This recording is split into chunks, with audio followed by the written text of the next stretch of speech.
कहानी की शुरुआत में हमें एक आदमी सियोंग दिखाया जाता है और आज उसकी बेटी का बर्थडे था, इसलिए उसकी माँ उसे कुछ पैसे देती है ताकि वो अपनी बेटी के बर्थडे पर उसे कुछ गिफ्ट दे सके। लेकिन गिफ्ट देने के लिए वो पैसे बहुत कम थे, इसलिए उसके दिमाग में एक आइडिया आता है और वो अपनी माँ का एटीएम कार्ड चुरा लेता है। उसके बाद वो अपनी माँ के बैंक अकाउंट से सारे पैसे निकाल लेता है और पूरे पैसे सीधे एक गेम हॉर्स राइडिंग में लगाकर वो गेम खेलता है और वो इस गेम से पूरे 4 मिलियन यन जीत जाता है। अब जैसे ही वो गेम जीत कर बाहर खड़ा ही था कि तभी उसके पीछे बहुत सारे लोग पड़ जाते हैं, इसीलिए सियोंग अपनी जान बचाकर वहाँ से भाग निकलता है। लेकिन जैसे तैसे करके वो उसे पकड़ लेते हैं। सियोंग ने बहुत सारे लोगों के पैसे उधार लिए हुए थे, इसलिए वो उससे अपना उधार लेने के लिए बहुत मारते हैं। इसी दौरान सियोंग उन्हें पैसे देने के लिए अपनी जेब चेक करता है तो उसकी जेब फटी हुई थी और उसकी जेब में 1 रुपया भी नहीं था। सियोंग को याद आता है कि जब वो इन लोगों से बचकर भाग रहा था तो वो एक लड़की से टकरा गया था जिसने उसकी जेब काट ली थी। यहाँ सियोंग के पास पैसे नहीं थे, इसलिए सियोंग कहता है कि मैं सब पैसे इसी महीने दे दूंगा। इसलिए वो लोग भी उससे एक एग्रीमेंट पर साइन करवाते हैं कि अगर इस बार पैसे ना मिले तो उसे जिंदा मार दिया जाएगा। इसके बाद सियोंग सीधा अपनी बेटी को एक जगह ले आता है जहाँ वो दोनों खुशी से रात का खाना खा रहे होते हैं। खाना खाकर सियोंग अपनी बेटी को घर छोड़ देता है। छोड़ने के बाद वो सीधा ट्रेन स्टेशन पहुँचता है, लेकिन उसके आने से पहले ही वो ट्रेन वहाँ से चली जाती है, इसलिए वो वहाँ दूसरी ट्रेन के आने का इंतजार करता है कि तभी वहाँ एक अनजान आदमी उसके पास आकर बैठता है और उसे ढेर सारा पैसा दिखाकर कहता है कि तुम मेरे साथ एक गेम खेलो और अगर ये गेम तुम जीत गए तो मैं तुम्हें 1 लाख यन दूंगा। ये डील सुनकर सियोंग उसके साथ गेम खेलना शुरू कर देता है। यहाँ वो आदमी लगातार जीतता जाता है और वो सियोंग को बुरी तरह मारता जा रहा था, लेकिन आखिरकार सियोंग वो गेम जीत जाता है और उसे पूरे 1 लाख यन मिल जाते हैं। वो आदमी उसे एक कार्ड दिखाता है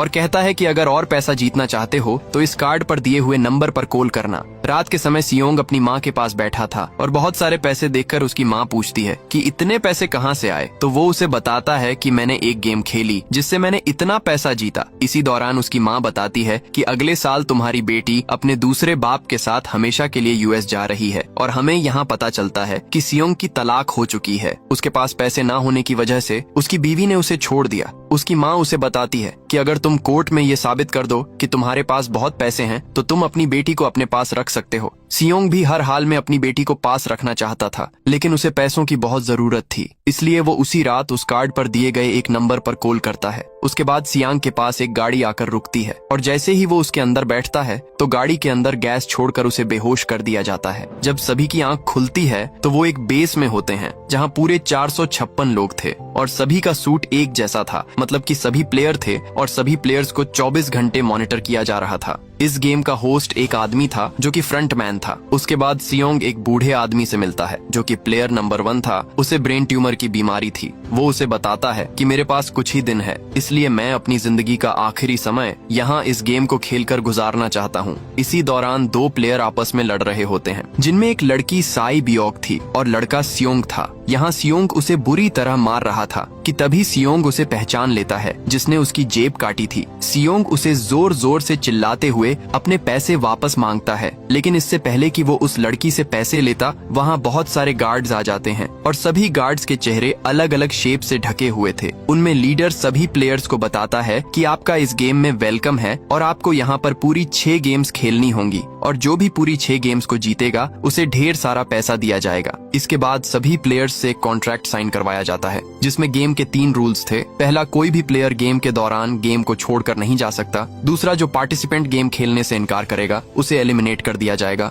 तीसरा, अगर मेजॉरिटी पार्टिसिपेंट्स खेलने से इनकार कर दें तो गेम रोका जा सकता है। इसके बाद सभी प्लेयर को अपनी पहली गेम खेलने के लिए गेम हॉल में ले जाया जाता है। गेम हॉल में पहुंचते ही सियोंग अपने क्लासमेट से मिलता है जिसका नाम संगवू था। सियोंग उसे यहाँ देखकर अपने होश ही खो बैठता है। सियोंग उससे पूछता है कि तुम तो बिजनेस के लिए बाहर गए थे तो यहाँ क्यों आना पड़ा, लेकिन संगवू उसे कुछ भी नहीं बताता और चला जाता है। यहाँ पहली गेम में एक बहुत बड़ी डोल दिखाई जाती है। ये गेम काफी सिंपल थी कि जब भी डोल गाना गाएगी तो सभी प्लेयर्स को फिनिश लाइन तक बढ़ना होगा और जैसे ही डोल गाना गाना बंद करेगी तो सभी प्लेयर्स को अपनी जगह पर रुक जाना है और अगर कोई अपनी जगह से जरा भी हिल गया तो उसे एलिमिनेट कर दिया जाएगा। गेम खेलने से पहले सबको ये बच्चों का खेल लग रहा था, लेकिन जब गेम शुरू हुई और एक लड़का अपनी जगह से हिला तो उसे वहीं पर गोली से मार दिया गया और यही इस गेम का रूल था, मतलब कि अगर जो भी हिल गया उसे मार दिया जाएगा। ये देखकर सब लोग वहाँ से इधर उधर भागने लगते हैं और सभी प्लेयर्स को एक एक करके शूट किया जा रहा था, इसलिए बाकी प्लेयर्स जैसे तैसे करके फिनिश लाइन तक पहुंच जाते हैं। इसके बाद मरे हुए सभी प्लेयर्स की बॉडी वहां से हटा दी जाती है। उसी दिन गेम लीडर आकर सभी को बताता है कि 456 प्लेयर्स में से पूरे 201 प्लेयर्स बच पाए हैं, बाकी सभी प्लेयर्स गेम से एलिमिनेट कर दिए गए हैं। ये सुनकर सभी के दिल में खौफ और डर बढ़ जाता है, इसलिए वहाँ सभी प्लेयर्स उनसे हाथ जोड़कर कहते हैं कि हमें ये गेम नहीं खेलनी।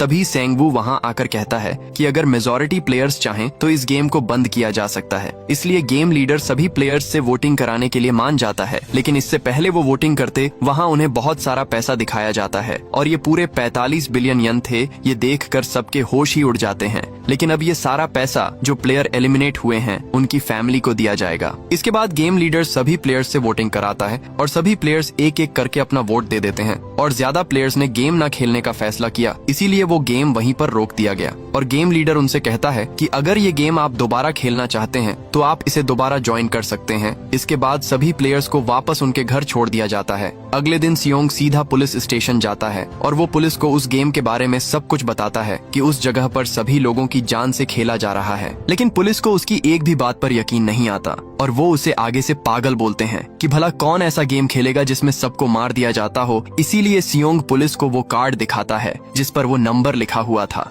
जैसे ही पुलिस वाला उस नंबर पर कॉल करता है तो वो नंबर रॉन्ग होता है। इसके बाद सियांग सीधा अपने घर आता है, लेकिन घर में उसकी माँ नहीं होती। अपनी माँ को ढूंढते ढूंढते वो सांगवू के पास आ जाता है और वो उससे पूछता है कि तुम तो बिजनेस के लिए बाहर गए थे, तो फिर वो गेम खेलने की क्या जरूरत थी। वो आगे से बताता है कि मैंने पूरे 600 बिलियन यन लोन लिया हुआ है और अब मेरे पास 1 रुपया भी नहीं है जो मैं वापस कर सकूं। इसी दौरान सियोंग को एक कॉल आती है कि उसकी माँ की तबीयत बहुत खराब है और वो हॉस्पिटल में एडमिट है। सियोंग सीधा अपनी माँ के पास आता है। यहाँ डॉक्टर उसे बताता है कि तुम्हारी माँ के पैर में जख्म धीरे धीरे और भी बढ़ रहा है, इसलिए हमें इनका पैर काटना होगा ताकि बीमारी और ना फैले। लेकिन ऑपरेशन कराने के लिए सियोंग के पास पैसे नहीं थे, इसलिए वो सीधा अपनी वाइफ के पास आता है और उससे कुछ पैसे मांगता है, लेकिन उसकी वाइफ उसे आगे से साफ साफ मना कर देती है और कहती है कि मैं तुम्हारी कोई भी मदद नहीं कर सकती। इसलिए ये सुनकर वो वहाँ से चला जाता है। इधर उसकी वाइफ अपने दूसरे पति से कहती है कि सियोंग मुझसे कुछ पैसे मांगने आया था, इसलिए उसका पति सियोंग को कुछ पैसे देता है और कहता है कि आज के बाद मैं तुम्हें यहाँ ना देखूं, आज से तुम मेरी फैमिली से मिलने के लिए नहीं आओगे।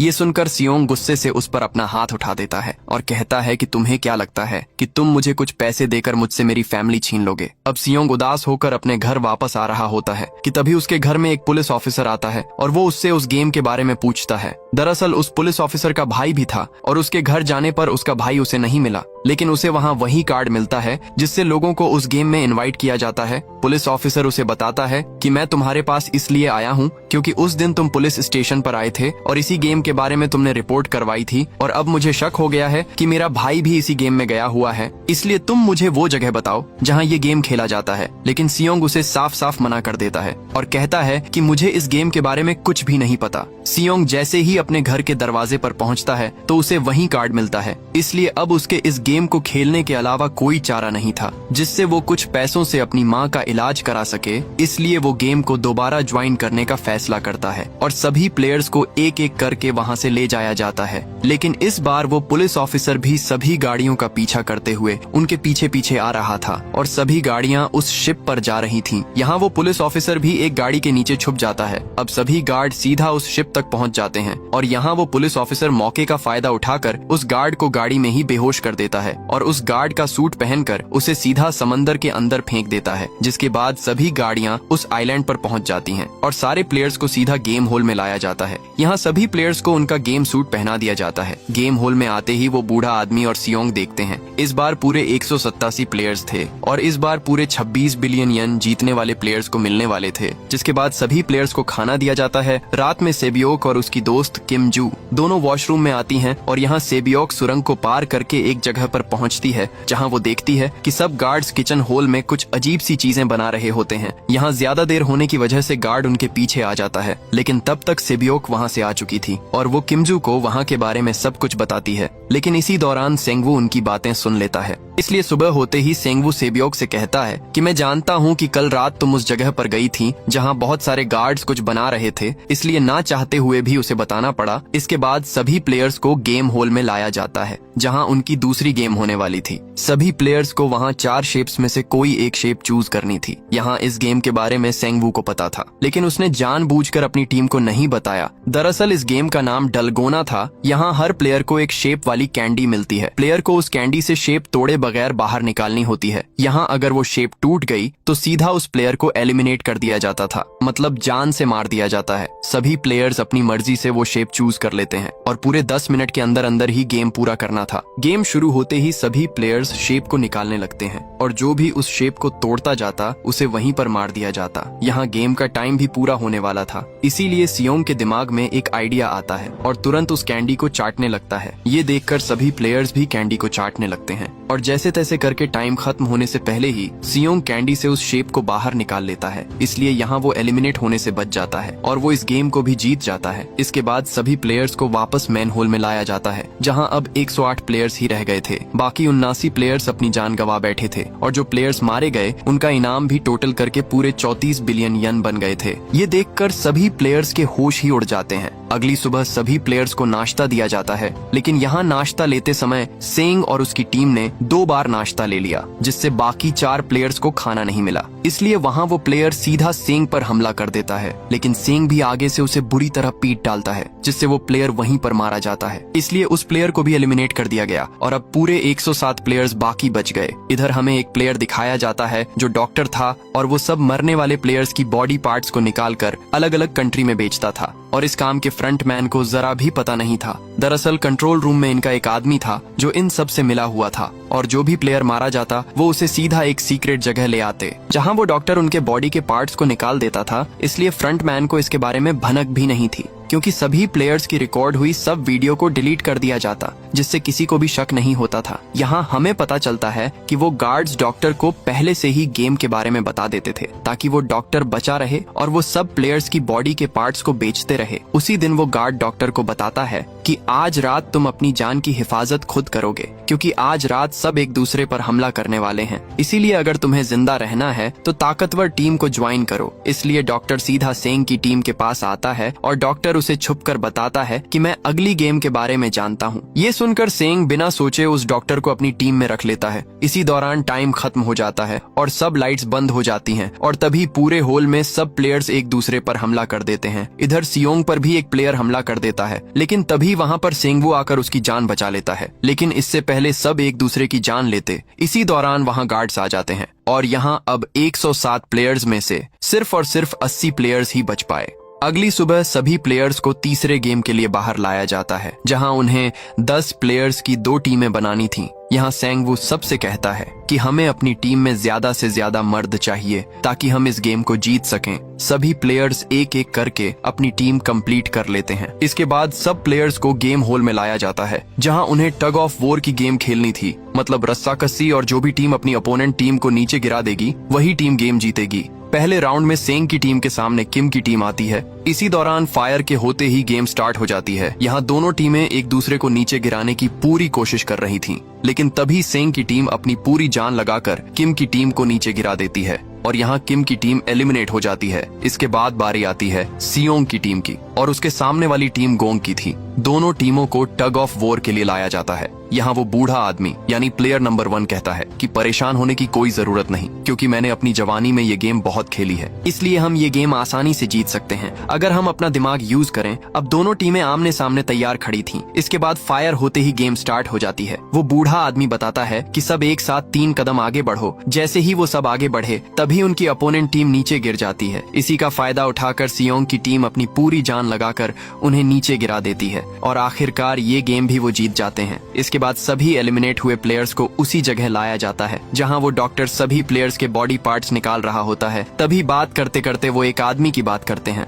जिसकी बॉडी में सिर्फ एक ही किडनी थी और उन्होंने उस आदमी को जान से मार डाला, क्योंकि उसके बॉडी पार्ट्स निकालते समय वो जोम्बी की तरह जिंदा हो गया था। ये सुनकर गार्ड नंबर 29, जो वही पुलिस ऑफिसर था, उसे शक होता है कि ये उसके भाई की बात कर रहे हैं। इसलिए वो उनसे पूछता है कि वो कौन था जिसकी एक किडनी थी, लेकिन आगे से उन्होंने उसे कुछ भी नहीं बताया। इसके बाद वो दोनों गार्ड बॉडी पार्ट्स डिलीवर करने के लिए निकल पड़ते हैं। जाते जाते वो पुलिस ऑफिसर यानी गार्ड नंबर 29 उसे एक दीवार पर लगी एक डिवाइस दिखाई देती है। वो गार्ड से पूछता है कि ये क्या चीज है, तो गार्ड उसे बताता है कि ये बॉम्ब है। अगर तुमने इसे जरा भी टच किया तो ये ब्लास्ट हो जाएगा और ये जगह पूरी तरह तबाह हो जाती है। दरअसल ये जगह वीआईपी लोगों के आने जाने के लिए है। इधर वो डॉक्टर उस गार्ड से पूछता है कि मुझे अगला गेम बताओ, लेकिन अभी तक नया गेम किसी को नहीं बताया गया था, इसलिए वो गार्ड कहता है कि मुझे अभी इसके बारे में नहीं पता। ये देखकर वो डॉक्टर उस पर हमला कर देता है और जैसे तैसे करके वहाँ से अपनी जान बचाकर भाग निकलता है। डॉक्टर भागता भागता सीधा गेम हॉल में पहुँच जाता है। वो गार्ड आकर उसे बताता है कि मैं अब भी तुम्हें गेम के बारे में बताऊंगा, लेकिन इससे पहले कि हम पकड़े जाएं, हमें यहाँ से जाना होगा। इसी दौरान वो गार्ड उसे चाकू से मारने ही वाला था,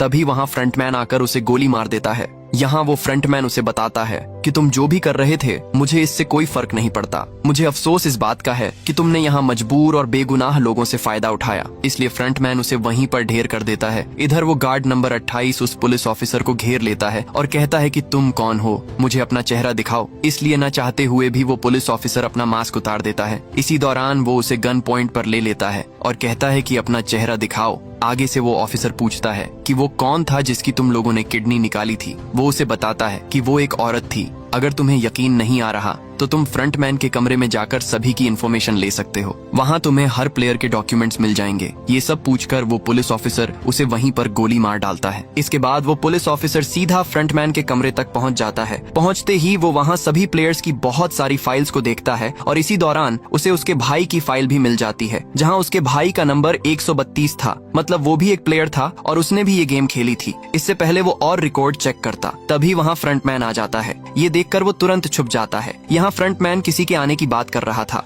जो कि यहाँ फाइनल गेम देखने आने वाले थे। ये वही वीआईपी लोग थे जिसकी बात गार्ड नंबर 28 कर रहा था। इसके बाद सभी प्लेयर्स को चौथे गेम के लिए बुलाया जाता है। यहाँ इस गेम में सभी प्लेयर्स को अपने लिए पार्टनर सेलेक्ट करना था, मतलब 2 लोगों की टीम बनानी थी। सभी प्लेयर्स जैसे तैसे करके अपनी टीम बना लेते हैं, लेकिन आखिर में वही बूढ़ा आदमी ही बचा था जिसे अभी तक पार्टनर नहीं मिला। लेकिन तभी वहाँ सियोंग आकर उसे अपना पार्टनर बना लेता है। इसके बाद सभी प्लेयर्स को एक थैली दी जाती है जिसमें पूरे 10 मार्बल्स यानी कंचे होते हैं। गेम के स्टार्ट होते ही सेंग और उसका पार्टनर दोनों एक दूसरे से मार्बल्स जीतने लगते हैं। दरअसल गेम का रूल ये था कि हर प्लेयर को अपने पार्टनर से उसके सारे कंचे जीतने थे। इधर सियोंग का पार्टनर वो बूढ़ा आदमी अपनी दिमागी हालत खो बैठता है, इसलिए टाइम खत्म होने से पहले सियांग उसे गेम खेलने के लिए मना रहा था। अब जैसे तैसे करके सियोंग अपने पार्टनर से खेलने लगता है, लेकिन यहाँ वो बूढ़ा आदमी सियोंग से उसके सारे कंचे जीत रहा था। ये देखकर उसके अंदर डर बढ़ने लगता है, क्योंकि अब मौत उसका इंतजार कर रही थी। इधर सेंग धोखे से अपने पार्टनर को हरा देता है, इसलिए उसका पार्टनर भी एलिमिनेट हो जाता है। यहाँ सियोंग भी जैसे तैसे करके बूढ़े आदमी से सब कंचे जीत जाता है, लेकिन तभी वो बूढ़ा आदमी उसे एक कंचा दिखाता है और कहता है कि अभी भी मेरे पास एक कंचा है। लेकिन अब वो आदमी पागलों की तरह हरकतें करने लगता है। सियोंग जैसे तैसे करके उसे कहता है कि मेरे साथ सिर्फ एक गेम खेल लो, लेकिन तभी वो बूढ़ा आदमी उसे बताता है कि तुमने मुझे बेवकूफ बनाकर मेरे सारे कंचे ले लिए थे, इसलिए मैंने अपने पास एक कंचा छुपा लिया था। मुझे पता था तुम मेरे साथ धोखा करोगे, इसलिए ये सब मैं पागल होने का नाटक कर रहा था। इसी दौरान बूढ़ा आदमी उसके हाथ में अपना कंचा दे देता है और कहता है कि मेरा और तुम्हारा साथ यहीं तक था। इसलिए सियोंग दुखी होकर उसे अपने गले लगाकर अलविदा कर देता है और यहाँ वो बूढ़ा आदमी भी एलिमिनेट हो जाता है। इसके बाद सभी प्लेयर्स की डेड बॉडीज वहाँ से ले जाई जाती हैं। इधर हमें फ्रंटमैन दिखाया जाता है, जिसे शक हो चुका था कि उसके रूम में कोई मौजूद है, इसलिए वो उसे हर जगह ढूंढ रहा होता है और ढूंढते ढूंढते वो उस जगह पहुंच जाता है जहां वो गार्ड नंबर 28 मरा हुआ था।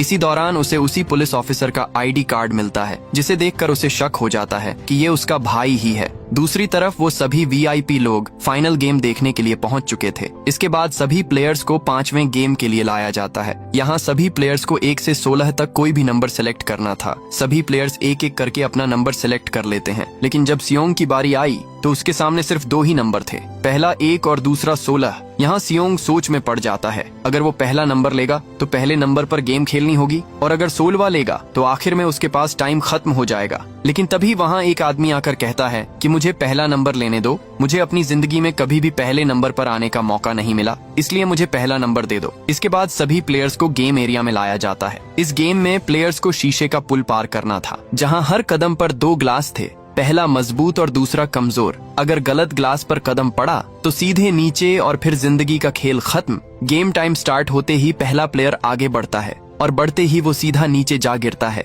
और यहाँ एक एक करके सभी प्लेयर्स एलिमिनेट होते जा रहे थे। तभी सेंग आगे जाने ही वाला था। इसी दौरान वही लड़की किमजू उसे कहती है कि आज वो दिन आ गया जिस दिन हमने साथ मरने का फैसला किया था। तभी वो लड़की उसे पकड़कर सीधा नीचे कूद जाती है, जिससे दोनों वहीं पर मारे जाते हैं। इधर वो पुलिस ऑफिसर भी गेम हॉल में घुस चुका था, लेकिन तभी वहाँ एक वीआईपी मेंबर को उस पर शक हो जाता है। वो उसे मास्क उतारने के लिए कहता है, लेकिन वो पुलिस वाला उसे बताता है कि मैं अपना मास्क यहाँ नहीं उतार सकता। इसलिए वो दोनों एक रूम में चले जाते हैं। यहाँ आते ही वो पुलिस ऑफिसर उसे गन पॉइंट पर ले लेता है और उससे गेम के बारे में पूछकर उसे वहीं पर बेहोश कर देता है। लेकिन उस वीआईपी के बेहोश होते ही फ्रंटमैन को पता चल जाता है। इधर गेम खत्म होने में सिर्फ 1 ही मिनट बचा था, इसीलिए वहाँ एक प्लेयर उस ग्लास पर एक कंचा फेंकता है, लेकिन फिर भी उन्हें पता नहीं चल पाया। इसीलिए टाइम ना होने की वजह से सेंग वू उस आदमी को धक्का देकर उसे नीचे गिरा देता है और यहाँ वो तीनों तुरंत उस पुल को पार करके फिनिश लाइन तक पहुँच जाते हैं। इधर फ्रंटमैन भी पुलिस ऑफिसर का पीछा कर रहा था।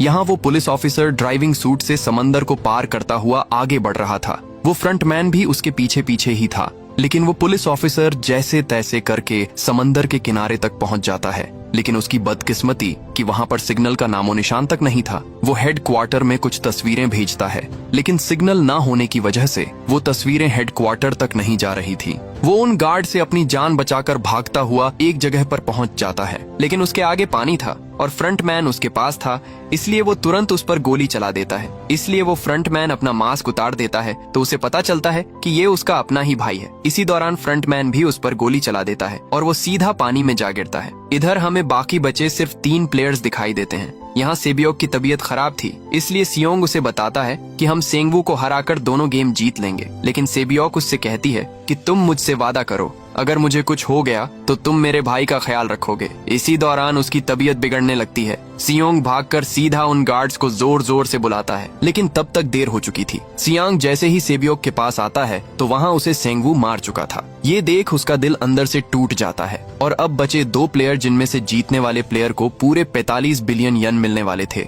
उसी दिन उनके बीच आखिरी गेम के लिए टॉस होता है। ये लास्ट गेम स्क्विड गेम होती है। इसमें 2 प्लेयर्स स्क्विड शेप वाली लाइन पर लड़ते हैं। जो जीत जाता है वही फाइनल विनर होता है। अब दोनों प्लेयर्स को गेम एरिया में लाया जाता है। टाइम शुरू होते ही दोनों के बीच हाथापाई शुरू हो जाती है। टाइम काफी कम बचा था, इसलिए यहाँ सियोंग सेंगवू को ढेर कर देता है, जिसकी वजह से उसकी हालत खराब हो जाती है। यहाँ सियोंग अपने दोस्त को नहीं मारना चाहता था, इसलिए सियोंग गेम को रोकने के लिए कहता है, लेकिन तभी वो पीछे मुड़कर देखता है तो सेंगवू खुद को चाकू से खत्म कर देता है। ये देख सियोंग जोर जोर से रोने लगता है और यहाँ प्लेयर नंबर 218 एलिमिनेट हो जाता है और आखिरकार ये पूरा इनाम सियोंग जीत लेता है। इसके बाद सियोंग को सीधा वापस घर छोड़ दिया जाता है और उसके सामने एक बैंक कार्ड भी था। जैसे ही सियोंग उस कार्ड को एटीएम मशीन में लगाता है और देखते ही उसके होश ही उड़ जाते हैं, क्योंकि उसका जीता हुआ सारा पैसा उसके अकाउंट में आ चुका था। इसके बाद सियोंग सीधा अपने घर आता है तो उसके पैरों तले जमीन ही खिसक जाती है, क्योंकि उसकी माँ उसका इंतजार करते करते इस दुनिया से चल बसी थी। इसके बाद सीन कट होता है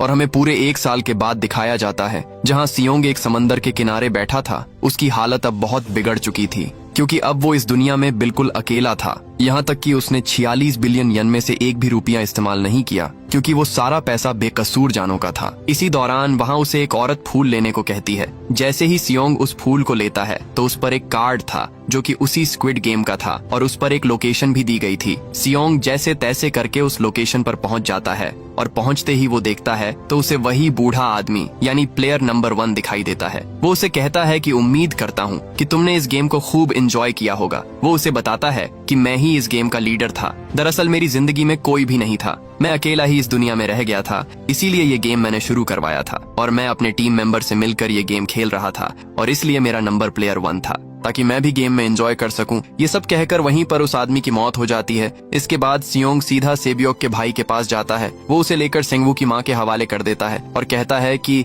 अब से ये आपका बेटा है, इसकी हिफाजत करना। सियोंग उसे एक बैग भी देता है, जिसे खोलते ही सांगवू की माँ के होश उड़ जाते हैं, क्योंकि वो बैग पूरा पैसों से भरा था। इसके बाद सियोंग दोबारा अपनी बेटी से मिलने के लिए यूएस जा रहा था, लेकिन इसी दौरान उसे वही आदमी दिखाई देता है जिसने उसे गेम कार्ड दिया था। वो आदमी वहाँ उसी गेम का कार्ड लोगों को दे रहा था। सियोंग उसे पकड़ने के लिए उसके पीछे भागता है, लेकिन वो मौके पर ही वहाँ से भाग जाता है। फिर सियोंग उस आदमी से वो गेम कार्ड ले लेता है और दोबारा से उसी नंबर पर कॉल करता है। आगे से उसे फ्रंटमैन बताता है कि दोबारा गेम खेलने के लिए प्लेन में बैठ जाओ, और इसी सीन के साथ ये कहानी यहीं पर खत्म हो जाती है। दोस्तों, आपको वीडियो कैसी लगी लाइक करके जरूर बताना। अगर आपको इसका पार्ट 2 चाहिए तो कमेंट में स्क्विड गेम लिख दो। मिलते हैं आपसे अगली शानदार वीडियो में।